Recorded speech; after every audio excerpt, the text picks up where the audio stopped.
Hello అందరికీ. ముందుగా మీ అందరికీ ఉగాది శుభాకాంక్షలు. ఈ కొత్త సంవత్సరం మనందరికీ బావుండాలని, ఆ ఏడుకొండల స్వామి ఆశీర్వాదం మనందరి మీద ఉండాలని మనస్ఫూర్తిగా కోరుకుంటున్నాను. ఇంకిక్కడ సిరి అయితే ఉగాది పచ్చడైతే చేస్తుందండి. లాస్ట్ ఇయర్ కూడా అదే చేసింది.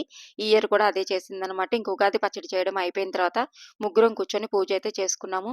ఈరోజు కొంచెం తొందరగానే పూజ అయితే చేశానండి. నైవేద్యాలవి తర్వాత చేశాననమాట. ఫస్ట్ పూజ అయితే చేసుకున్నాము.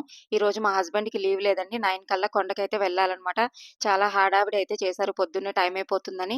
ఇంకా ఫస్ట్ పూజ అయితే చేసుకున్నాము. మా పూజ అది అయిన తర్వాత ఆయన కొండకైతే వెళ్లారు. ఇంకా మా కింద ఇంట్లో కమ్యూనిటీలో వినాయకుడి టెంపుల్ అయితే ఉంటుందండి. పూజ సామాన్లన్నీ తీసుకొని స్వామివారికొచ్చి దండం పెట్టుకొని, ఒక కొబ్బరికాయ కొట్టుకొని, ఇంక ఇంటికొచ్చి వంట చేయడం అయితే స్టార్ట్ చేశాననమాట. మా ఇంట్లో ప్రతి ఉగాదికి ఖచ్చితంగా పులిహార, ముద్దపప్పు, ముక్కల పులుసు, పూర్ణం బూరె ఇవైతే ఖచ్చితంగా చేస్తామండి. ఉగాది రోజు అమ్మవారికి ఉపహారాలైతే పెట్టుకుంటామనమాట. అందుకని ప్రతి సంవత్సరం ఇవే చేస్తాము. ఈ సంవత్సరం కూడా ఇవన్నీ చేసి అమ్మవారికి నైవేద్యం అయితే పెట్టుకున్నాను.